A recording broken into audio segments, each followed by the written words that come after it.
Pero, ¿qué encuentra usted en el disco que no es capaz de encontrar en un libro? Bueno, en un disco se pueden encontrar muchas cosas, entre otras, si te refieres a los discos que hay en alguno de los libros míos. En los que vuelve a ver. Y yo creo que se puede encontrar básicamente la posibilidad de escuchar la voz del autor, que se puede escuchar también aquello para lo que de verdad han sido escritos los cuentos, que es para ser leídos o para ser escuchados, no para ser leídos, digamos, sino para ser contados y escuchados, básicamente. Pero sobre todo cada uno de estos discos que aparecen en mis libros tiene una historia que te cuento brevemente. Yo edité como segundo libro un libro que se llamaba Cuentos para Pensar, que tú conoces, y que como contenía cuentos básicamente míos y no cuentos tan históricos, yo pensé que a nadie le iba a interesar. Entonces, como un regalo adicional, le agregué un disco. Y unas semanas después apareció en la editorial una carta de una mujer de Salta, en Argentina, una provincia muy pobre, que me decía: querido doctor, le escribo esta carta, aunque no se la escribo yo, se la escribe Juan Carlos, que es mi lector, porque yo soy ciega. Él siempre me lee sus cuentos y ahora, gracias a que usted ha puesto un CD, yo puedo escuchar sus cuentos sin necesidad de que él esté aquí. Cuánto le agradezco, doctor, que usted se acuerde de nosotros, los que no podemos leer porque no tenemos ojos para ver las letras. Y yo sentí una vergüenza tan grande porque nunca había pensado en los ciegos. Y a partir de ese día me juré y le juré que cada vez que yo pudiera iba a poner un disco en el libro. Y cada vez que yo edito un libro con un disco, viajo a la Argentina y viajo a Salta para encontrarme con esta mujer que todavía vive, para decirle: este libro también tiene un disco y ese disco es gracias a ti. Pero luego llegará un día que que esa señora no vivirá y pasará más tiempo y ya casi nadie se acordará de ella, pero bastará que alguien recuerde aquella frase para que recuerde, ¿verdad? Ojalá sea cierto. Llegar a ganarse la vida, doctor, de cuentista también tiene sus narices. Sí, bueno, los argentinos sabemos un montón de esto, ¿no? Digo, nos gusta mucho hablar, nos gusta mucho contar y nos gusta mucho decir, ¿no? Y dicen por el mundo que sabemos decir las cosas de una manera determinada, y más yo todavía, ¿no? Que me he dedicado a la psicología y a la psiquiatría y he dedicado mi vida a hablar mucho. Pero también tiene que ver con que el mundo se divide en dos grandes grupos de personas, ¿no? Digo, los que son más o menos guapos y los que no lo somos. Y los que no lo somos hemos tenido que aprender a hablar mucho para compensar, ¿sabes tú? Estamos ya en el día de Sant Jordi. La tradición en Cataluña es que la chica le regala a él un libro, él le regala a ella una rosa, y hemos hecho lo indecible para que usted haga un hueco en su agenda, para que esté con nosotros esta noche, para recomendar el libro 20 pasos. 20 pasos hacia adelante. Así En mi pueblo, yo soy andaluz, de Villanueva de Córdoba, claro. Y a veces dicen: es más tonto que el agua del pozo. A veces dice: este se pasó de frenada, ¿no? Y el otro dice: le faltan 4 pasos para llegar, ¿no? Y usted, en cambio, son 20 los que propone como necesidad para autorrealización de la persona, en varias cosas. Yo creo que de alguna manera este libro resume gran parte de aquello que yo he escrito durante estos 20 años.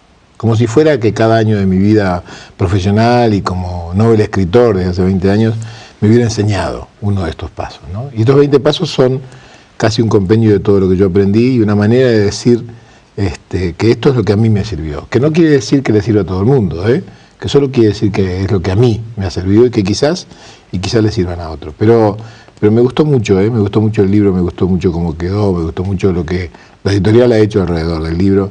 Y bueno, y por supuesto también me emociona la recepción de la gente, ¿no? Tú sabes que también uno escribe para que a alguien le sirva, ¿no? Y este libro tiene, especialmente este ejemplar, tiene una cosa que es el mejor premio que puede tener un autor, que es un mes después de salir a la calle el libro, editado por primera vez, aparece este cuadradito. La segunda edición ya. Y esto es lo mejor que a un autor le puede pasar, ¿no? Porque esto significa que a alguien le ha servido, ¿no? Estuve, por otra serie de razones, estuve en los campos de exterminio de los nazis en Auschwitz y estuve en Cracovia. Ajá. Y con una sorpresa enorme vi en las librerías de Cracovia sus libros. Bueno, lo que pasa es que se han traducido Polonia, a muchos idiomas. Sí, Polonia es uno de los países que ha decidido traducir algunos de mis libros, sobre todo el Déjame que te cuente, apareció en Cracovia, apareció Amarse con los ojos abiertos, apareció en Polonia también. Y es una cosa muy interesante y muy rara, ¿no? Muy misteriosa, es esto de ver tu libro en otros idiomas, a veces idiomas que tú no puedes decodificar. Y todavía en Polonia puedes leer las letras Jorge Bucay, pero cuando ves mi libro, que alguna vez te traeré para que nos riamos juntos, mi libro editado en Corea, no dice, no tiene ningún carácter de los que nosotros hacemos. Así que el libro puede ser mío, de Coelho, puede ser la Biblia, puede ser un libro de tango. En ningún lado dice Jorge Bucay. Así que yo digo, ¿cómo saber que lo que dice es lo que yo quise decir? Bueno, imposible. No hay más remedio de confiar, ¿no? Como siempre. Yo tengo que manifestar públicamente otra vez que yo me inicié en los libros de autoayuda con sus libros. Y yo soy de los que le agradecen que usted dejara la medicina para dedicarse a curar a la gente. Sí, yo no sé si la he dejado, ¿no? De alguna manera, yo creo que uno nunca deja algunas cosas. Uno nunca deja de ser médico, porque de alguna manera tiene lo que ha aprendido siendo médico. Compartimos en nuestra historia haber manejado un taxi muchos años y te he dicho públicamente lo mucho que yo aprendí manejando un taxi. Y que le agradezco enormemente que en nuestra revista de 25 aniversario de la radio usted nos ha dedicado unas palabras. Pero ¿cómo no me voy a dedicar? Para mí fue encantador que me lo pidiera. Además, yo soy del 24 del 11 del 49 y no nos llevamos mucho tampoco. No, claro, yo nací el 30 de octubre de ese año. Por eso la gente sabe que en realidad me respetas tanto porque soy un hombre mayor. En estos pasos, este libro es de una lectura tan fácil que si tienen que levantarse y lo cogen al atardecer, no lo cojan porque se acostarán más tarde, porque no lo podrán dejar de leer, que esto es lo que le sucede a cualquiera que ama los libros de Jorge Bucay, un libro de autoayuda. Oh, muchas gracias. Yo creo que de verdad, por primera vez este libro es un libro verdaderamente que uno podría caratular de autoayuda, porque hasta ahora, y tal como siempre hemos hablado, los libros daban más preguntas que respuestas, ¿no? Eran más libros de reflexión que de autoayuda. Este libro tiene una estructura diferente, la verdad. Siempre dije que si alguna vez podía escribir un libro de autoayuda, yo iba a escribir un libro de autoayuda cuando yo encontrara qué cosa decir, ¿no?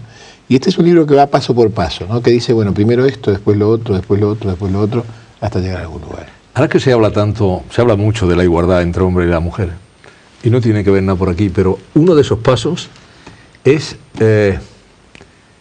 igualar sin competir. Sí. Me dejó como muy bien, porque de repente yo pienso que intentar igualar es una competición, es un algo. Yo lo entendía por otro ritmo. Yo no sé si esto si se podría explicar con muy pocas palabras cómo se puede igualar sin competir. Yo creo que se puede explicar muy fácilmente. En un pueblo de repente empezaron a haber muchos problemas, la gente se peleaba entre sí, la gente se robaba entre sí, la gente se maldecía entre sí. Y entonces invitaron a un hombre muy sabio para que dijera qué estaba pasando en el pueblo. El hombre recorrió las calles del pueblo y dijo, este es el problema de la sílaba intermedia. Y le dijeron, ¿cómo de la sílaba intermedia? Sí, el problema de la sílaba intermedia. Dice, no entiendo. ¿Cuándo empezaron los problemas? Pues los problemas empezaron con el progreso económico de este pueblo, cuando todo el mundo empezó a tener más y empezó a ir mejor.